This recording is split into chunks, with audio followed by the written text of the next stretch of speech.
พระสงฆ์สวดมาติกาพาให้คิดว่าชีวิตไม่เที่ยงแท้สิ่งแปรผันพระสงฆ์สวดมาติกาพาสำคัญบทสวดนั้นคำสอนพระพุทธองค์พระสงฆ์สวดมาติกาพาสงบน้อมนอบนบอุทิศผลกุศลส่งพระสงฆ์สวดมาติกาพาให้ปลงไม่มีใครจะยืนยงคงชีวีพระสงฆ์สวดมาติกาพาคำสอนบทสะท้อนโลกกธรรมนำวิถีทั้งชาตินี้หรือชาติไหนเดี๋ยวพระสงฆ์สวดมาติกาพาทำดีทั้งชาตินี้หรือชาติไหนย่อมได้บุญขอถวายความนอบน้อมแด่พระรัตนตรัยมีพระพุทธเจ้าเป็นต้นขอถวายความเคารพพระมหาเถระพระเถรานุเถระเจ้าคณะพระสังฆาธิการทั่วโลกมีพระเดชพระคุณพระธรรมเสนาบดีเจ้าคณะภาค7วัดพระธาตุดอยสุเทพเป็นต้นและขออำนวยพรแก่ท่านผู้ฟังท่านผู้ชมสาธุชนพุทธบริษัททั้งหลายวันนี้รายการพระไตรปิฎกลอยฟ้าก็ลอยมาจากวัดพระธาตุดอยสุเทพผ่านทาง Facebook ไลฟ์สวัยเทพบุญเหมือนเดิมวันนี้ก็ล่วงหน้ามา1 วันรายการก็จะออกอากาศในวันพรุ่งนี้สำหรับวันนี้ก็ขออนุโมทนาประชาสัมพันธ์งานการอบรมฝึกหัดพระภิกษุปาติโมกข์ของคณะสงฆ์ของคณะสงฆ์ภาค7รุ่นที่1/2569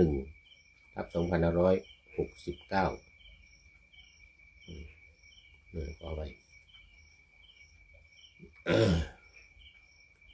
ในแต่ละวันก็มีเจ้าภาพมารับถวายภัตตาหารเพลและน้ำปานะอย่างวันนี้มีเยอะเลยวันที่13 เมษายนภัตตาหารก่อนภัตตาหาร1คุณธนวัฒน์สัญญพงศ์2คุณปิยวัฒน์นงชนา3คุณสมพรสัญญพงศ์4คุณจิรพงศ์สัญญพงศ์5คุณธนกรเขมจันตรี6คุณรัติชาเขมจันตรี7คุณศิลินพัฒน์สัญญพงศ์8พันเอกปิยะนงชนาและ9คุณจักราวุฒิสัญญพงศ์9 คนพอดีเลยเป็นสิริมงคลในวันสงกรานต์ในวันมหาสงกรานต์พอดีเลย9 คนเหมือนกับพระไปสวดเจริญพระพุทธมนต์9 รูป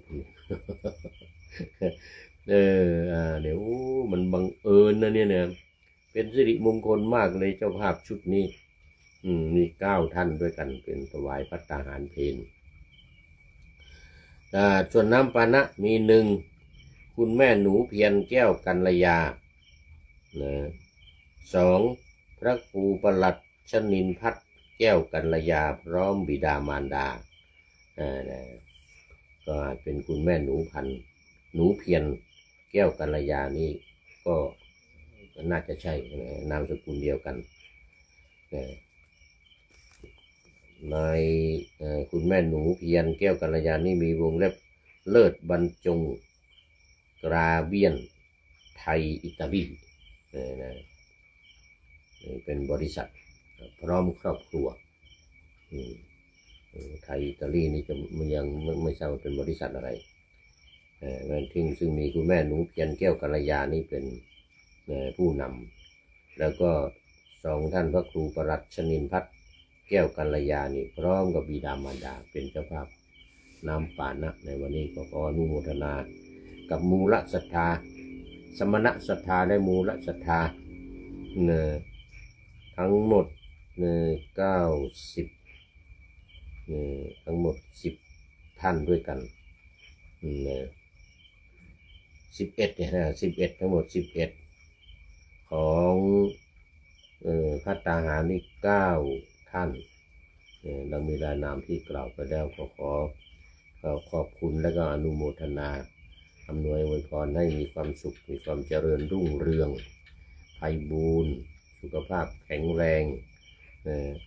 มีความมุ่งมั่นปรารถนาสิ่งใดอันเป็นไปโดยชอบประกอบด้วยธรรมก็ขอให้พลันสำเร็จในที่ทุกสถานในการทุกเมื่อแล้วก็ขอประชาสัมพันธ์ต่อสำหรับญาติโยมตอนนี้ยังเหลืออีก11วันนะวันนี้วันที่13เหลืออีก11วันก็จะ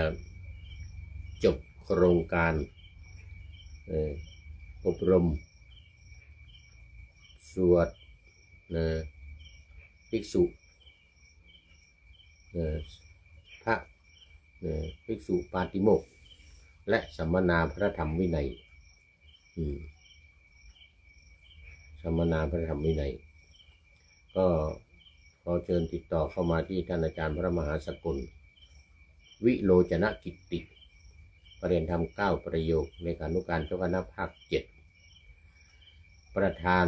โครงการอบรมพระภิกษุปาติโมกข์แล้วก็เป็นหัวหน้าวิทยากรด้วยหมายเลขโทรศัพท์0918599053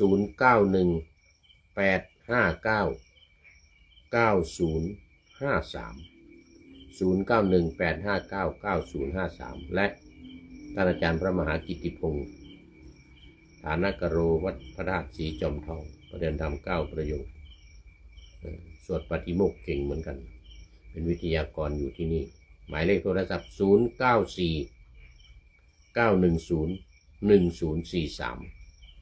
0949101043ตามอัธยาศัยโทรเข้ามาโดยตรง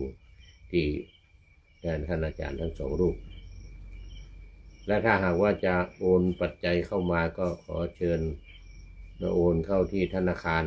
กสิกรไทยในนามวัดพระธาตุดอยสุเทพหมายเลขบัญชี2112806698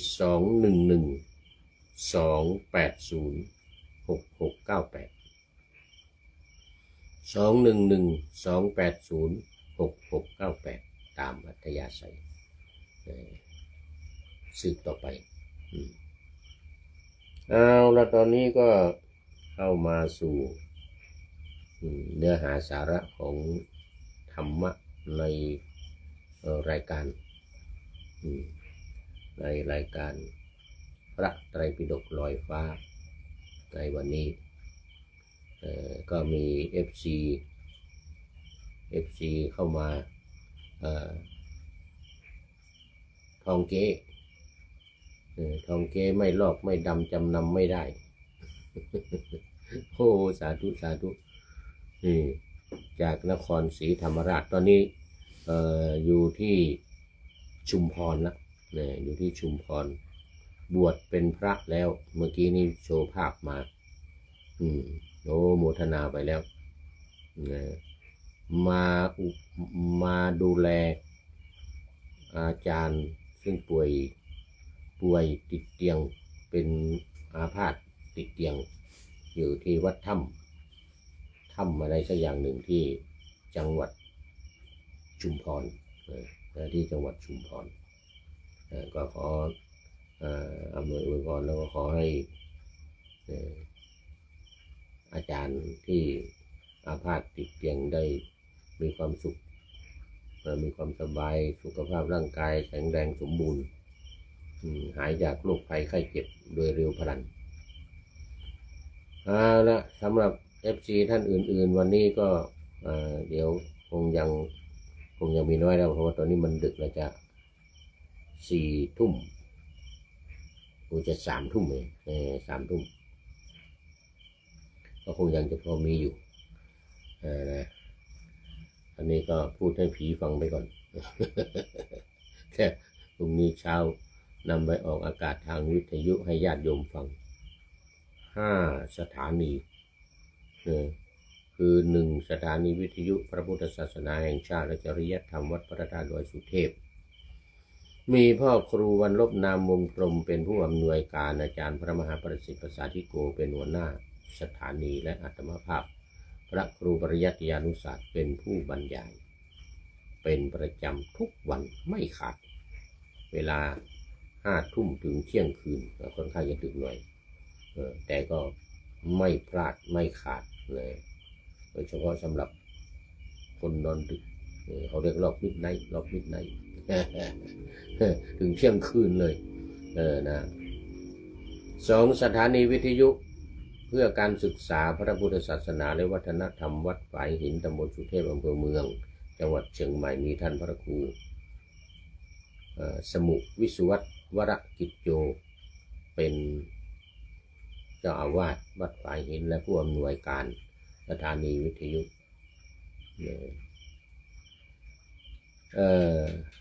ระบบ FM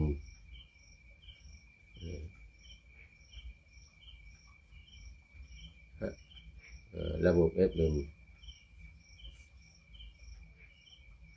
เนี่ยสักอย่างหนึ่ง ลืมไปแล้วเนี่ย4 จุดอะไรเนี่ยนะไม่เป็นไรนำออกอากาศเวลา8 ถึง 9 นาฬิกาวันจันทร์ถึงวันศุกร์วันจันทร์ถึงวันศุกร์และ3 สถานีวิทยุคลื่นสีขาวเพื่อชาวประชาวัดปากทางเจริญอำเภอดอยหล่อจังหวัดเชียงใหม่มีท่านพระครูอภิวัฒนวิกรมเจ้าอาวาสวัดปากทางเจริญรองเจ้าคณะอำเภอดอยหล่อเป็นผู้อำนวยการนำออกอากาศเหมือนเดียวกันกับวัดฝายหิน8 ถึง 9 นาฬิกาวันจันทร์ถึงวันศุกร์4 สถานีวิทยุชุมชนคณะสงฆ์อำเภอฝางวัดพระพุทธบาทอุดมหรือน้ำบ่อสาวามีพระเดชพระคุณพระครูสุจิตตานุรักษ์หลวงพ่อเจ้าคณะอำเภอฝางเจ้าอาวาสวัดพระพุทธบาทอุดมเป็นผู้อำนวยการนำออกอากาศเวลาเดียวกันกับวัดฝายหินและสุดท้ายที่5ก็สถานีวิทยุมจร.วิทยาลัยสงฆ์นครลำปาง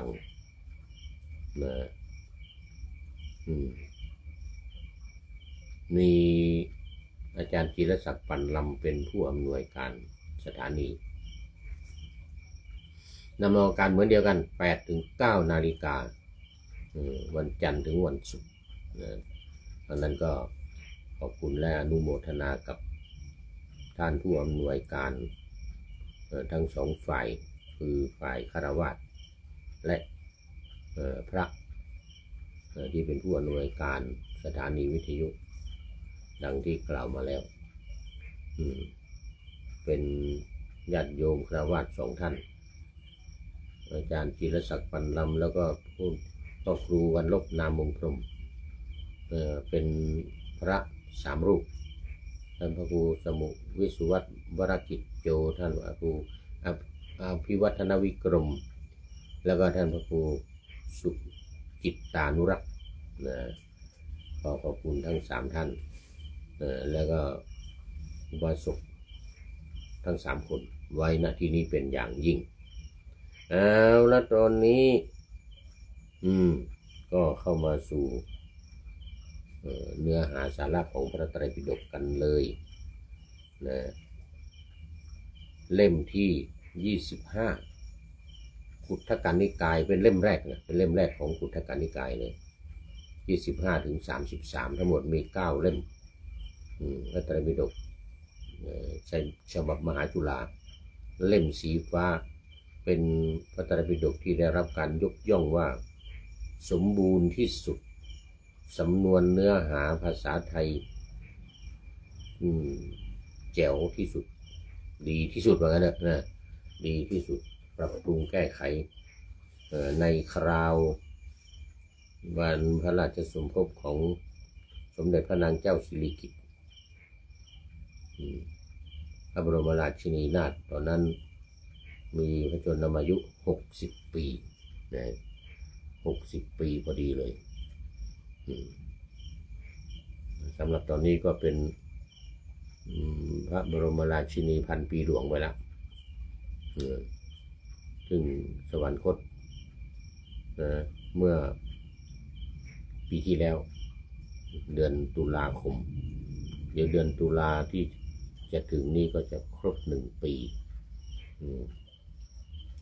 เอาละนะฉลองวันพระราชสมภพ60 ปีของพระองค์วันนี้ยังอยู่ในหัวข้อเดิมโพธิกถาโพธิกถาแปลว่าการกล่าวเรื่องการตรัสรู้โพธิคือการตรัสรู้การรู้ขององค์สมเด็จพระสัมมาสัมพุทธเจ้าของเราวันนี้มาถึงหน้าที่7ในหนังสืออรรถกถา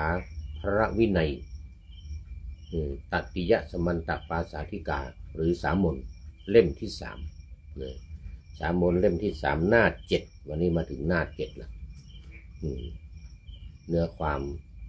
ค่อนข้างจะละเอียดเพราะว่าเป็นการอธิบายเนื้อหาสาระสำคัญแล้วก็โดยเฉพาะอธิบายศัพท์เทคนิคที่ใช้ในการตรัสของพระพุทธเจ้าหรือการแสดงของพระพุทธเจ้าอย่างวันนี้มาถึงตอนที่ว่าตายังเวลายัง2 บทว่าตายังเวลายังได้แก่ในเวลาที่ทรงทราบเนื้อความนั้นในเวลาที่ทรงทราบเนื้อความนั้นของพระพุทธเจ้านะตอนที่เสวยวิมุตติสุขอยู่ที่ต้นพระศรีมหาโพธิ์49 วันในเวลาใดที่ทรงทราบเนื้อความนั้นเรียกว่าตายังเวลายังบทว่าอิมังอุทานังอุทาเนสิมีความว่าหลายบทว่าอุทานังอิมังอุทานังอุทาเนสิมีความว่าทรงเปล่งอุทานซึ่งมีญาณอันสัมปยุตด้วยโสมนัสเป็นแดนเกิดคือพระองค์ทรงเปล่งอุทานในอุทานกถาเช่นยถาหเวปาตุภวันติธรรมาอาตาปิโนชายโตปรมนัสสะอัฏฐสักกังขาวปยันติสปายโตขยังปัจจยานังอเวทีอะไรตรงนั้นเนี่ยนะเป็นภาษาบาลีอันนี้ตรัสโดยที่ว่าอุทานังอุทาเนสิ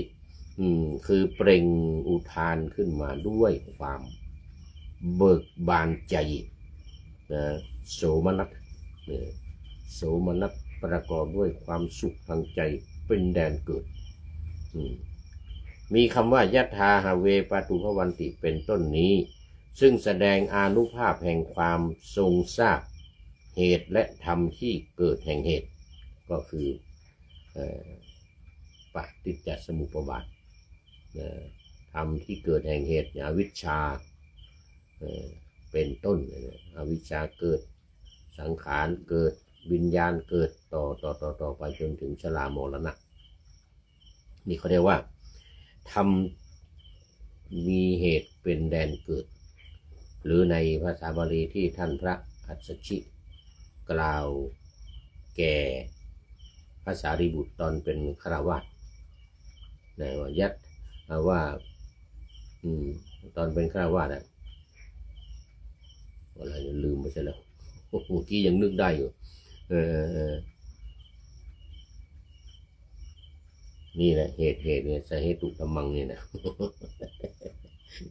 ตัวนี้สำคัญมากตัวนี้สำคัญมากเนื้อความที่ทรงทราบแล้วนั้นมีคำอธิบายว่าทรงเปล่งพระวาจาแสดงความเบิกบานพระหฤทัยคำว่าอุทานกถาเนี่ยที่กล่าวโดยความเบิกบานใจ ขณะที่พิจารณาขณะที่เสวยวิมุตติอยู่ภายใต้ต้นพระศรีมหาโพธิ์เนี่ย49 วันเนี่ยเปล่งเป็นอุทานออกมาเนี่ยด้วยความปราบปลื้มปีติยินดีมีความแช่มชื่นเบิกบานพระหฤทัยเป็นอย่างยิ่งเนี่ยเนื้อความแห่งอุทานนั้นมีบทว่ายถาหาเวได้แก่ในการใดแลยถาหาเวในการใดแลบทว่าปาตุภวันติได้แก่ย่อมเกิดย่อมเกิดโพธิปัจขิยธรรมซึ่งให้สำเร็จความตรัสรู้ปัจจัยาการโดยอนุโลมชื่อว่าธรรมคำว่าธรรมในที่นี้นะหมายถึงโพธิปัจขิยธรรมหมายถึงธรรมที่ทำให้พุทธองค์ตรัสรู้โพธิปัจขิยธรรม37อย่างมรรค8ก็อยู่ในนั้นบรรดาโพธิปัจขิยธรรมนี่นะนี่อีกอย่างหนึ่งบทว่าปาตุภวันติมีความว่าแจ่มแจ้งคือเป็นของชัดเจนปาตุภวันติว่าแจ่มแจ้งหรือชัดเจนปรากฏด้วยอำนาจความรู้ตรัสรู้ความรู้ที่ตรัสรู้คือการบรรลุธรรมการตรัสรู้ของพระพุทธเจ้าแจ่มแจ้งเช่นแจ่มแจ้งในเรื่องของอริยสัจสี่ทุกข์สมุทัยนิโรธมรรคอย่างแจ่มแจ้งชัดเจนนะธรรมคืออริยสัจสี่ชื่อว่าธรรมนะความเพียรเรียกว่าอาตาปะหรืออาตาปีที่เราว่ากันบ่อยๆอาตาปีสัมปชานโนคือความเพียรเพราะอัตถะว่าย่างกิเลสให้ร้อนโอ้โหอาตาปะนี่นะแปลว่าย่างกิเลสให้ร้อนแล้วก็ไหม้ไปเลยคือละไปเลยหายไปเลยหายไปเลยบทว่าอาตาปิโนได้แก่ผู้มีความเพียรอันบุคคลพึงตั้งไว้ชอบผู้มีความเพียรอันบุคคลตั้งไว้ชอบนี่อาตาปีสติมานี่มีสติอาตาปีคือมีความเพียรสัมปชานโนนี่มีสัมปชัญญะมันจะมาคู่กันเลยสติมาอาตาปีสัมปชานโนอาตาปีสัมปชานโนสติมาก่อนสติมาสัมปชานโนมีสติบทว่าชายโตมีความว่าผู้เพ่งด้วยฌานสองคือด้วยลักษณะคืออารัมมณูปนิชฌานหนึ่งด้วยลักษณะคือลักขณูปนิชฌานหนึ่งได้ลักษณะที่เป็นอารมณ์นะลักษณะที่เป็นอารมณ์เรียกว่าอารัมมณูปนิชฌานลักษณะที่เป็นลักษณะทั่วไปเป็นลักขณูปนิชฌานบทว่ารัมมนัสสะได้แก่พระขีณาสพผู้ลอยบาปแล้วผู้ลอยบาปแล้วปกติคำว่าพรามเนี่ยนะพรามณะเนี่ยพรามณะนี่พวกพรามเนี่ยเขาจะถือว่าเขาสืบทอดมาจากพระพรหมอยู่ข้างบนเป็นผู้ที่ล้างบาปหรือลอยบาปออกจากตัวเองแต่การล้างบาปของเขานี่คือการไปอาบน้ำที่แม่น้ำคงคานะไปอาบน้ำที่แม่น้ำคงคาคือลอยเอาบาปให้น้ำมันลอยไปตามน้ำบ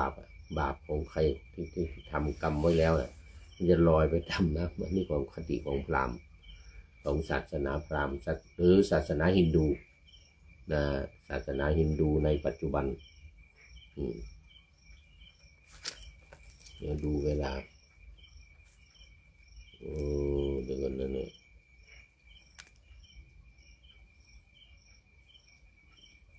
ยังอาทัสสะกังขาวปยันติมีความว่าเมื่อความสงสัยของพราหมณ์นั้น คือผู้มีธรรมปรากฏแล้วอย่างนั้นย่อมสิ้นไปนะ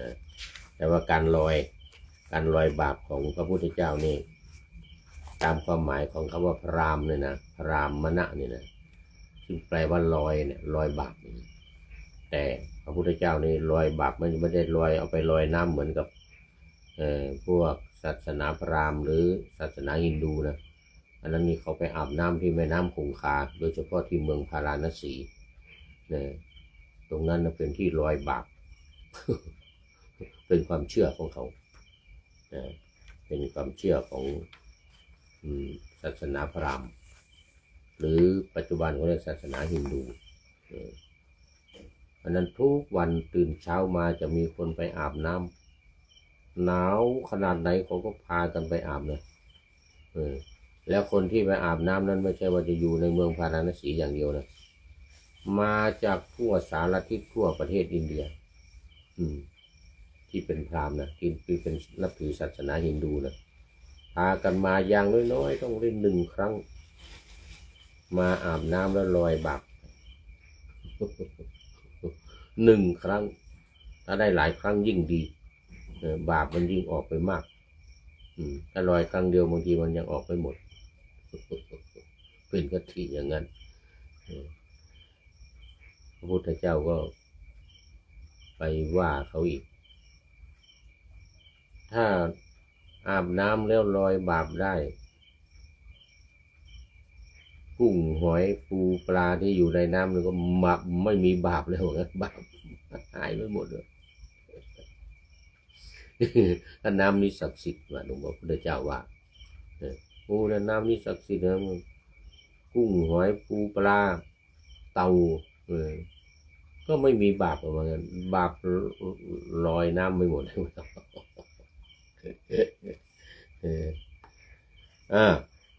แต่ความหมายในคำว่าพราหมณ์ในพระพุทธศาสนาเนี่ยนะหมายถึงพระอรหันต์บาปที่ลอยออกไปนี่หมายถึงว่าละออกไปละบาปละอกุศลละธรรมทั้งหลายละกิเลสทั้งหลายนี่เรียกว่าลอยกิเลสออกไปลอยบาปออกไปลอยอกุศลธรรมทั้งหลายออกไปจากใจของเรานี่เรียกว่าลอยเรียกว่าพรามผู้ลอยบาปอย่างนี้ไม่ใช่ไปลอยในแม่น้ำคงคาให้มันไหลไปตามน้ำอย่างนั้นนะ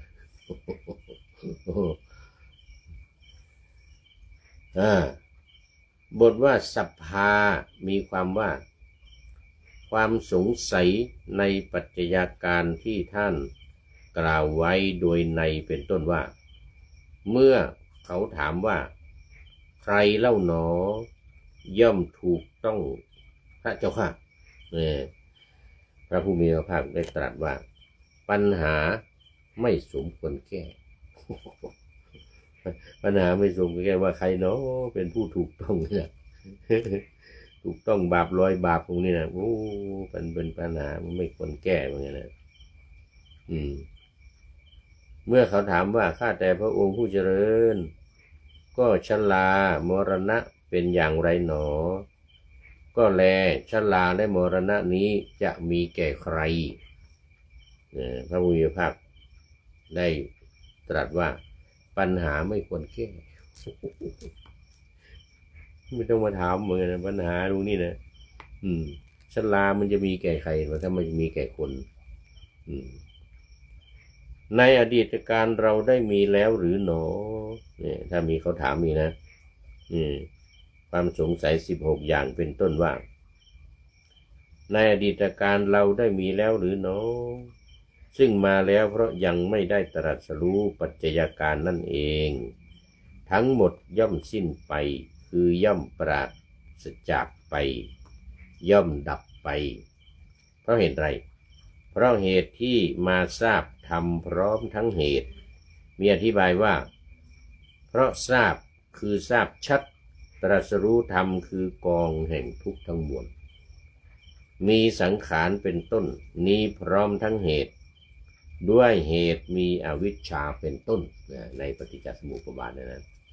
ต้องเป็นไปตามหลักธรรมเลย พึงทราบวินิจฉัยในทุติยวาระว่า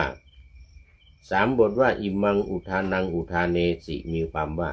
ทรงเปล่งอุทานมีประการดังกล่าวแล้วนี้ซึ่งแสดงอานุภาพแห่งความตรัสรู้ความสิ้นปัจจัยกล่าวคือนิพพานซึ่งปรากฏแล้วอย่างนี้ว่าอวิชชายตเวอเสสวิราคะนิโรธาสังขารนิโรโธในเนื้อความที่ทรงทราบแล้วนั้นความสังเขปในอุทานนั้นดังต่อไปนี้เพราะได้รู้คือได้ทราบชัดได้ตรัสรู้นิพพานกล่าวคือความสิ้นปัจจัยทั้งหลายเมื่อธรรมทั้งหลายมีประการดังกล่าวแล้วปรากฏแก่พราหมณ์นั้นผู้มีเพียรเพ่งอยู่เมื่อนั้นความสงสัยทุกอย่างที่จะพึงเกิดขึ้นเพราะไม่รู้นิพพานย่อมสิ้นไป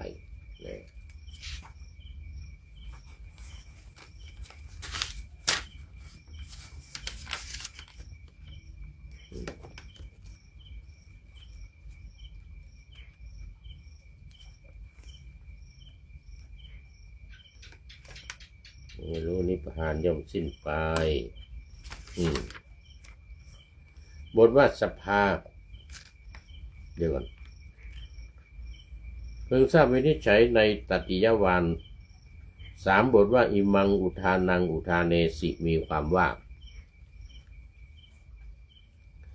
ทรงเปล่งอุทานมีประการดังกล่าวแล้วนี้ซึ่งแสดงอานุภาพแห่งอริยมรรคที่เป็นเหตุ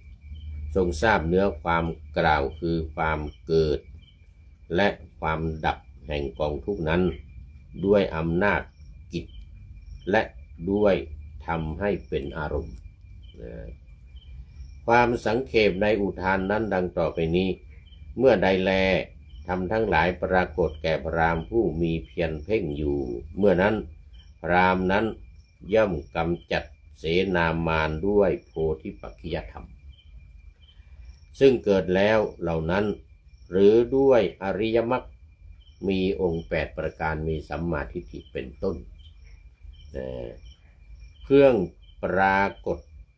แห่งจตุสัจธรรมดำรงอยู่ก็หมายถึงว่าอริยสัจธรรมทั้ง4นะอริยสัจ4ซึ่งยังคงดำรงอยู่ตลอดกาลชื่อว่าวิทูปยังติฏฐติมาละเสนังความว่าย่อมกำจัดหรือผจญปราบเสนามารมีประการดังกล่าวแล้วโดยนัยยะเป็นต้นว่ากามทั้งหลายเป็นเสนาที่หนึ่งของท่านดังนี้ดำรงอยู่คือกามทั้งหลายคำว่าเสนามารในที่นี้หมายถึงกามคือกามคุณทั้ง5รูปเสียงกลิ่นรสและโผฏฐัพพะอันนี้เรียกว่าเป็นเสนามารในความหมายในทางธรรมะความสังเขปในอุทานนั้นดังต่อไปนี้เมื่อใดแลทำทั้งหลายปรากฏแก่พราหมณ์ในที่นี้หมายถึงพระอรหันต์นะหมายถึงพระอรหันต์ผู้ที่รู้แจ้งเห็นจริงความเพียรอยู่กามทั้งหลายมันจึงเป็นเสนาที่ 1เสนาที่ 2ดำรงอยู่ถามว่ากำจัดอย่างไรวิธีที่จะกำจัดตอบว่าเหมือนพระอาทิตย์ส่องอากาศให้สว่างฉะนั้นก็คือชำระให้หมดจดผ่องใสไม่มีกิเลสหรืออุปกิเลสทั้งหลายติดอยู่เหมือนกับคราบติดในสิ่งของต่างๆฉะนั้นอธิบายว่าพระอาทิตย์ขึ้นไปแล้วเมื่อส่องอากาศให้สว่างด้วยรัศมีของตนแลชื่อว่ากำจัดมืดเสียข้อนี้ฉันใดพราหมณ์แม้นั้น เมื่อตรัสรู้สัจจะทั้งหลายด้วยธรรมเหล่านั้นหรือด้วยมรรคนั้นแลชื่อว่ากำจัดเสนามานเสียได้ข้อนี้ก็ฉันนั้นเหมือนกันเพราะฉะนั้นผู้ศึกษาพึงทราบสันนิษฐานว่าใน3อุทานนี้อุทานที่1เกิดขึ้นด้วยอำนาจความพิจารณาปัจจัยการอุทานที่2เกิดขึ้นด้วยอำนาจความพิจารณาพระนิพพานและอุทานที่3เกิดขึ้นด้วยอำนาจความพิจารณามรรคก็คือมรรคมีองค์8ประการด้วยประการชนิดแลอันนี้ก็ยังคงหนักแน่นยังยึดยังในหลักการที่สำคัญคือมรรคมีองค์8ประการนี่แหละมีสัมมาทิฏฐิเป็นต้นสัมมาสังกัปปะสัมมาวาจาไปจนถึงสัมมาสมาธิเป็นที่สุดนะส่วนในอุทานท่านกล่าวว่าทรงพิจารณาปฏิจจสมุปบาทโดยอนุโลมตลอดยามต้นแห่งราตรีโดยปฏิโลมตลอดยามที่2โดยอนุโลมและปฏิโลมตลอดยามที่3ยามที่1ยามต้นหมายถึงตั้งแต่6 โมงเย็นถึง4 ทุ่มและยามที่2ก็4 ทุ่มถึงตี 2ส่วนยามที่3คือตี 2ถึง6 โมงเช้าใน1 คืนใน12 ชั่วโมงเนี่ยแบ่งเป็น3 ยามยามละ4 ชั่วโมง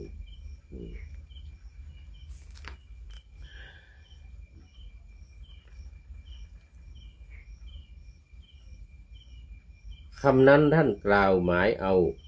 มนสิการที่พระผู้มีพระภาคทรงให้เกิดขั้นตอนตลอดราตรีให้เกิดขึ้นตามขั้นตอนดังกล่าวทั้ง3 ยามเนี่ยตลอดราตรีก็คือว่า1 คืนเนี่ยตลอด1 คืนเนี่ยขั้นตอนที่1ก็ยามแรกยามต้น6 โมงเย็นถึง4 ทุ่มยามที่2 4 ทุ่มถึงตี 2ยามที่3ตี 2ถึง6 โมงเช้า4 ชั่วโมง4 ชั่วโมงเป็น3 ยามด้วยทรงตั้งพระหฤทัยว่าพรุ่งนี้เราจักลุกจากอาสนะเพราะครบ7 วันจริงอยู่ครั้งนั้นพระผู้มีพระภาคได้ทรงพิจารณาส่วนอันหนึ่งเท่านั้นตลอดปฐมยามและมัชฌิมยามด้วยอำนาจแห่งความทราบซึ้งชัดเจนซึ่งปัจจัยการและความบรรลุความสิ้นปัจจัยความบรรลุความสิ้นปัจจัยซึ่งมีอานุภาพอันอุทานคาถา2เบื้องต้นแสดงไว้แต่ในที่นี้พระผู้มีพระภาคได้ทรงพิจารณาอย่างนั้นในราตรีวันปาฏิบทในราตรีแห่งวันปาฏิบทจริงอยู่ในราตรีเพ็ญวิสาขมาสคือวันวิสาขะวันที่พระพุทธเจ้าตรัสรู้นะในตอนตั้งแต่เช้าจนถึงตอนรุ่งขึ้นเช้าของวันหนึ่งรุ่งขึ้นทั้งหมด24 ชั่วโมงซึ่งมีอานุภาพอันอุทานคาถา2เบื้องต้นได้แสดงไว้ในที่นี้พระผู้มีพระภาคได้ทรงพิจารณาอย่างนั้นในราตรีจริงอยู่ในราตรีเพ็ญวิสาขมาสนั้นพระผู้มีพระภาคทรงระลึกบุพเพนิวาสานุสติญาณญาณในอดีตได้แก่ในช่วง6 โมงเย็นถึง4 ทุ่มได้บุพเพนิวาสานุสติญาณคือญาณที่รู้ในอดีตว่านู่นเนี่ยตั้งแต่20 อสงไขยมาจนถึงอีก100,000 กับเนี่ยนะนึกย้อนไปข้างหลังนี่ทรงทราบหมดทรงเห็นหมดนะเรียกบุพเพนิวาสานุสติญาณทรงชำระ ทิปจักษุในมัชฌิมยามทรงพิจารณาปฏิจจสมุปบาทโดยอนุโลมและปฏิโลมในปัจฉิมยามทรงบรรลุความเป็นพระสัพพัญญูและขณะที่จะพึงกล่าวว่าอรุณจักขึ้นเดี๋ยวนี้อรุณขึ้นในเวลาติดต่อกับเวลาที่ได้ทรงบรรลุความเป็นสัพพัญญูเลยทีเดียวนะแต่นั้นพระองค์ทรงปล่อยวันนั้นให้ผ่านพ้นไปด้วยการนั่งขัดสมาธินั่นแลแล้วทรงพิจารณาอย่างนั้นเปล่งอุทานเหล่านี้ในยามที่3แห่งราตรีวันปาฏิบทที่ถึงพร้อมแล้วพระผู้มีพระภาคทรงพิจารณาอย่างนั้นในราตรีวันปาฏิบทให้7 วันที่ท่านกล่าวอย่างนี้ว่าประทับนั่งด้วยบัลลังก์อันเดียวที่โพธิรุกขมูลตลอด7 วันนั่งขัดสมาธิอย่างเดียวในเรื่องบัลลังก์หนึ่งนะตลอด7 วันนั้นผ่านพ้นไปที่โพธิรุกขมูลนั้นนั่นแลด้วยประการชนี้แลก็หมายถึงว่านั่งในอาสนะเดียวคือนั่งอย่างเงี้ยอยู่อย่างเดียวอย่างเงี้ยแล้วก็เพ่งไปพิจารณาปัจจัยทั้ง12นะทางอนุโลมและปฏิโลมในยามแรก6 โมงเย็นถึง4 ทุ่มเป็นอนุโลมเริ่มตั้งแต่อวิชชาไปปัจจยาสังขาราวิญญาณังวิญญาณปัจจยานามรูปังสลายตนะผัสสะเวทนาตัณหาอุปาทานภพชาตินี่นะไปจนถึงสลาและมรณะนี่ส่วนยามที่4 ทุ่มถึงตี 2ปฏิโลมย้อนตั้งแต่ชรามรณะถอยมาแล้วก็ชาติแล้วก็ภพอุปาทานตัณหาเวทนาผัสสะสลายตนะนามรูปวิญญาณสังขารแล้วก็อวิชชาปฏิโลมคือถอยมาอย่างนี้ปฏิโลมแต่ในยามที่3 ตี 2ถึง6 โมงเช้าทั้งอนุโลมและปฏิโลมสลับกันอนุโลมก็ไปข้างหน้าแล้วไปข้างหน้าเสร็จแล้วก็ถอยมาข้างหลังนี่สลับกันอยู่อย่างนี้แต่ในยามที่2นั่นนะปฏิโลมอย่างเดียว4 ทุ่มถึงตี 2เนี่ยปฏิโลมถอยมาอย่างเดียวถอยมาอย่างเดียวแล้ว6 โมงเย็นถึง4 ทุ่มก็อนุโลมอย่างเดียวไปข้างหน้าอย่างเดียวพิจารณาอยู่อย่างเงี้ย7 วันใต้ต้นโพธิตรัสรู้นะนั่งพิจารณาอยู่อย่างเงี้ย7 วันคราวนี้อันนี้คืออันแรกต้นโพสำหรับที่2จากต้นโพนี่จะมาอัชฌปารนิโคตต้นไทรที่มีคนเอาแพะมาเลี้ยงอัชฌปาระนี่คือรักษาโคเดี๋ยวรักษาแพะดูแลแพะเลี้ยงแพะอัชฌปาระคือเลี้ยงแพะคือต้นไทรเนี่ยมันมีคนเอาแพะมาเลี้ยงเลยเรียกว่าอัชฌปาระนิโคตอัชฌแปลว่าแพะอัชฌปาระคือดูแลแพะนิโคตแปลว่าต้นไทรนะขอไปต้นไทรอัชฌปาระนิโคตก็คือต้นไทรที่มีคนเอาแพะมาเลี้ยงอยู่ตรงนั้นอยู่ทางทิศตะวันออกของต้นโพถ้าสมมติว่าเราเนี่ยนั่งหันหน้าไปทางนี้ต้นโพอยู่ตรงนี้ห่างไปทางด้านทิศตะวันออกประมาณสักไม่เกิน10 เมตรนะประมาณ8 เมตรจากต้นโพไปหาต้นอัชฌปาระนิโคตปัจจุบันนี้มันไม่มีแล้ว ต้นมันมีแต่ชื่อไว้มันเป็นทางเข้าประตูทางเข้าทางเข้าที่เราเดินลงไปอย่างนี้นะสมัยก่อนมันเป็นเนื้อเดียวกันกับต้นโพเนื้อเดียวกันกับดินที่ไปหาแม่น้ำคงคาแต่พอหลังจากที่พระพุทธศาสนาไม่อยู่ในอินเดียมาเนี่ยแล้วคนเขาก็เอาดินมาถมทับทั้งหมดต้นเสาอโศกเสาศิลาอโศกที่พระเจ้าอโศกมาปักไว้เอาดินถมหมดเลยเหมือนกับภูเขาเลยแล้วก็เจดีพุทธคยานั่นนะเจดีพุทธคยานั่นนะเขาฐานมันเขาก็เอาดินมาถมหมดมาสมัยที่ประเทศอังกฤษมาปกครองประเทศอินเดียเป็นเมืองขึ้นนะเป็นเมืองขึ้นของประเทศอังกฤษก็นักโบราณนักคดีของประเทศอังกฤษก็จึงมาขุดค้นมีเซอร์อาโนนเป็นต้น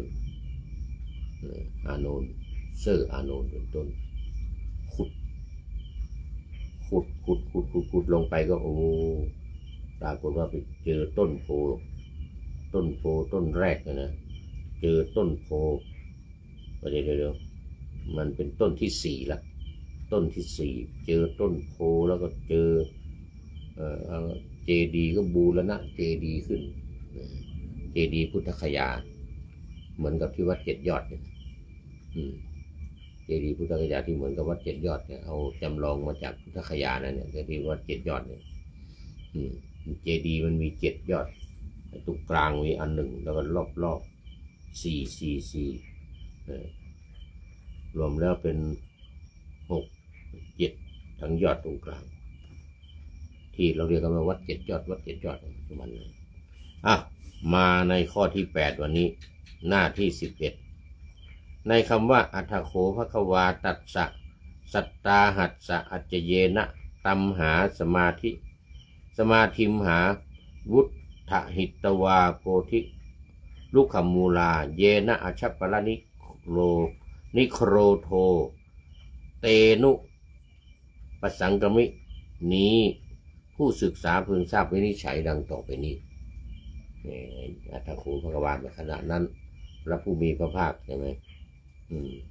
พระผู้มีพระภาคออกจากสมาธินั้นแล้วเสด็จเข้าไปที่ต้นอชัปปานิโครธจากโคนโพธิพฤกษ์ในทันทีทีเดียวหาไม่ได้เหมือนอย่างว่าในคำที่พูดกันว่าผู้นี้กินแล้วก็นอนจะได้มีคำอธิบายอย่างนี้ว่าเขาไม่ล้างมือไม่บ้วนปากไม่ไปใกล้ที่นอนไม่ทำการเจรจาไม่ปราศัยอะไรบ้างอย่างอื่นแล้วนอนมันเป็นไปไม่ได้เป็นไปไม่ได้มันก็ต้องมีการล้างมือมีการล้างปากมีการแปรงฟันอะไรต่างๆพูดคุยอะไรเรื่อยๆจึงเข้านอนชั้นใดพุทธองค์ออกจากต้นโพธิบัลลังก์แล้วก็เสด็จไปที่ต้นอชัปปานิโคธไม่ได้ไปเดินตรงๆไปออกตัวนี้ปุ๊บเดินปุ๊บไปไม่ใช่ในระหว่างที่ต้นโพกับต้นอชัปปานิโคธพระพุทธองค์ก็ทรงชำระล้างบ้วนพระหัตถ์บ้วนปากพระโอษฐ์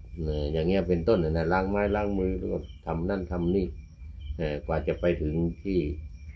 ต้นอชัปปานิโคธต้องใช้เวลาอยู่นานเหมือนกันไม่ใช่ว่าปุ๊บปั๊บไปเลยไม่ใช่อย่างนั้นเหมือนเดียวกันแต่ในคำนี้มีความหมายที่ผู้กล่าวแสดงดังนี้ว่าเขานอนภายหลังแต่การรับประทานเรามีการกินข้าวก่อนเขาไม่ได้นอนก็หาไม่ได้แต่นอนทีหลังกินข้าวล้างปากล้างไม้ล้างมือบางทีอาจจะเข้าห้องน้ำห้องส้วมอะไรก่อนให้เรียบร้อยจึงเข้านอน ข้อนี้ฉันใดแม้ในคำนี้ก็ฉันนั้นจะได้คำอธิบายว่าพระผู้มีพระภาคออกจากสมาธิแล้วนั้นเสด็จหลีกไปในทันทีทีเดียวหาไม่ได้นะที่แท้ในคำนี้มีความหมายที่ท่านผู้กล่าวแสดงดังนี้ว่าพระองค์เสด็จหลีกไปภายหลังแต่การออกนะเสด็จหลีกไปภายหลังแต่การออกไม่ได้เสด็จหลีกไปหาไม่ได้คือออกจากสมาธิแล้วเนี่ยก็ทรงทำภารกิจอย่างอื่นนะตามโอกาสตามสมควรนั่นแหละนี่จะไปถ่ายพระบังโคลนคือไปถ่ายอุจจาระอย่างนี้เป็นต้นล้างไม้ล้างมือล้างปากอะไรต่างๆมีความหมายที่ท่านผู้กล่าวแสดงในว่าพระองค์เสด็จหลีกไปภายหลังแต่การออกไม่ได้เสด็จหลีกไปหาไม่ได้ถามว่าก็พระผู้มีพระภาคไม่เสด็จหลีกไปในทันทีแล้วได้ทรงทำอะไรเล่ามีคำถามมาแล้วตอบว่าได้ทรงให้3 สัปดาห์แม้อื่นอีกผ่านพ้นไปในประเทศใกล้เคียงโพธิพฤกษ์นั่นเองไม่ได้ไปทีเดียวเลยยังใช้เวลาอีก3 สัปดาห์ในบริเวณนั้นมีอะไรบ้างบริเวณนั้นก่อนที่จะไปอาชาปารานิโคตมันมีรัตนจงกรมเจดีย์คือสถานที่พระองค์เสด็จจงกรมอยู่ก่อน7 วันแล้วก็รัตนคระเจดีย์อีก7 วันเสร็จแล้วเฉียงไปทางทิศตะวันออกเฉียงเหนือนั้นมีอนิมิตเจดีย์อีก7 วันรวมแล้วเป็น3 สัปดาห์แล้วจึงเสด็จไปที่อาชาปารานิโคตฉันนั่นเหมือนกันนั่นเองในข้อนั้นมีอนุบุพพีกถาดังนี้ได้ยินว่าเมื่อพระผู้มีพระภาคได้ตรัสรู้เป็นพระพุทธเจ้าแล้ว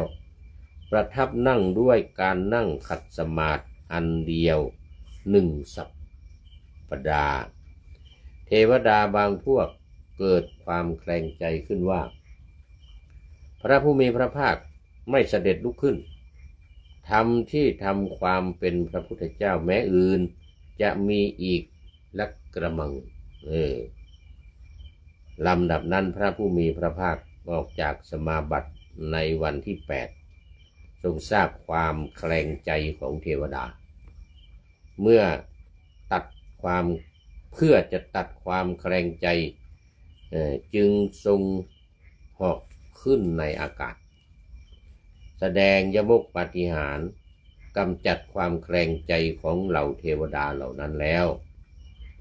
ประทับยืนจ้องดูต้นด้วยพระเนตรที่มิได้กระพริบยืนจ้องดูต้นโพโดยไม่กระพริบตาซึ่งพระบัลลังก์และโพธิพฤกษ์หมายถึงว่าบัลลังก์ที่อยู่ใต้ต้นโพนะอันเป็นสถานที่บรรลุผลแห่งพระบารมีที่ทรงสร้างมาตลอด4 อสงไขยกำไร100,000 กับให้สัปดาห์1ผ่านพ้นไปทางด้านทิศอุดรเฉียงไปทางทิศปาจีนหน่อยหนึ่งคือไปทางทิศเหนือแล้วก็ทิศปาจีนก็ทิศตะวันออกเฉียงเหนือหรือทิศอีสานตะวันออกเฉียงเหนือแต่พระบัลลังก์สถานที่นั้นชื่ออนิมิตสัจเจดีย์เห็นไหมอนิมิตสัจเจดีย์คือมองไปทางทิศตะวันออกจากต้นโพนะออกไปข้างหน้านิดเดียวเนี่ยก็จะเป็นทางด้านซ้ายมือหน่อยนะเยื้องๆไปซ้ายมือหน่อยก็จะเป็นรัตนจงกรมเจดีย์ที่เดินประทับจงกรมแล้วไปทางทิศเหนือของต้นโพนะเหนือไปทางตะวันออกเฉียงเหนืออย่างว่าเนี่ย เหนือไปทางทิศตะวันออกเฉียงเหนือคือไปทางทิศอีสานนึงก็จะมีรัตนคราเจดีย์แล้วก็อนิมิตสเจดีย์อีก2 อันตอนนี้เอาไว้แค่นี้ก่อนดูไปดูมาหมดเวลาหมดเวลาเอาละตอนนี้ก็มาดูข้อคิดท้ายรายการวันนี้ข้อคิดท้ายรายการวันนี้ก็ได้จากท่านนายพลนเรศจิตรักนะท่านนายพลนเรศจิตรักก็ได้เขียนไว้ในเรื่องของการสวดมาติกาซึ่งในประเพณีของปีใหม่เนี่ยนะจะมีการทำบุญอุทิศส่วนกุศลไปให้ผู้ตายในปีใหม่เนี่ยทุกคนทุกแห่งในประเทศไทยแล้วก็ทำมาไปหาผู้ตายต้องทำยังไงก็คือมาติกาบังสุกุลเนี่ยสวดมาติกาบังสุกุลนิมนต์พระ4 รูปบังสุกุลสวดมาติกาก่อนก็คือกุศลธรรมานะกุศลธรรมะกุศลธรรมะปยากตาธรรมะเป็นต้นเนี่ยนะสวดมาติกาเสร็จแล้วก็ทอดผ้าบังสุกุลพระพิจารณาแล้วก็ให้พรอายัญจโคทักกินาตินนาสังคัมมิสุปฏิจิตานอุทิศส่วนกุศลไปให้ผู้ตายอันนี้ท่านนายพลก็เขียนไว้ว่าพระสงฆ์สวดมาติกาพาให้คิดว่าชีวิตไม่เที่ยงแท้สิ่งแปรผันพระสงฆ์สวดมาติกาพาสำคัญบทสวดนั้นคำสอนพระพุทธองค์ก็คือเป็นอภิธรรมอภิธรรมที่พุทธองค์ทรงแสดงบนสวรรค์ชั้นดาวดึงส์นู่นเป็นสุดยอดของธรรมะพระสงฆ์สวดมาติกาพาสงบน้อมนอบนบอุทิศผลกุศลส่งพระสงฆ์สวดมาติกาพาให้ปลงไม่มีใครจะยืนยงคงชีวีก็คือปลงต่อชีวิตของเราว่าเราต้องตายแน่นอนพระสงฆ์สวดมาติกาพาคำสอนบทสะท้อนโลกธรรมนำวิถีพระสงฆ์สวดมาติกาพาทำดีทั้งชาตินี้หรือชาติไหนย่อมได้บุญอันนี้ก็เกี่ยวกับประเพณีในวันปีใหม่ในวันปีใหม่นอกจากว่าจะเจริญพระพุทธมนต์สวดมนต์แล้วเนี่ยทางภาคเหนือเนี่ยมีการส่งเคราะห์นี่นะสวดมนต์ส่งเคราะห์เอาผ้าของญาติโยมมารวมกันแล้วก็สวดมนต์แล้วก็สะเดาะเคราะห์อย่างนี้เป็นต้นเลยนะสวดมาติกามาติกานี่แหละกุศลธรรมะกุศลธรรมานี่แหละบังสุกุลโมทนาขอบคุณท่านนายพลนเรศจิตรักไว้ณที่นี้เป็นอย่างยิ่งขอนำพระไตรปิฎกลอยฟ้าไปจากผู้ฟังทั้งหลายในโลกล่าวันต่อไปจะได้จรย้อนกลับมาสู่สถานีใหม่ให้ท่านฟังอย่าลืมเปิดวิทยุหรือเครื่องรับโทรศัพท์โมบายคอมพิวเตอร์ผัง YouTube เฟซเพจไลน์ให้ดังๆเพื่อชมฟังรายการวันต่อไปขอทุกท่านมีความสุขทุกคืนวันนำธรรมะประกอบการงานทั้งหลายเช่นขยันทำงานทางวาจากายใจขวนขวายกิจการงานนานาบำเพ็ญสาธารณประโยชน์เว้นสิ่งที่มีโทษโหดเยี่ยงสาประกอบแต่กรรมดีมีราคาแสวงหาเงินทองครองใจคนเสียสละพละทรัพย์นับมากน้อย ไม่ให้ล้านก็ให้ร้อยไม่ด้อยผลเอื้อคนรวยช่วยคนยากฝากคนจนให้ทุกคนเท่ากันมากประฐานเดียวขอเจริญพร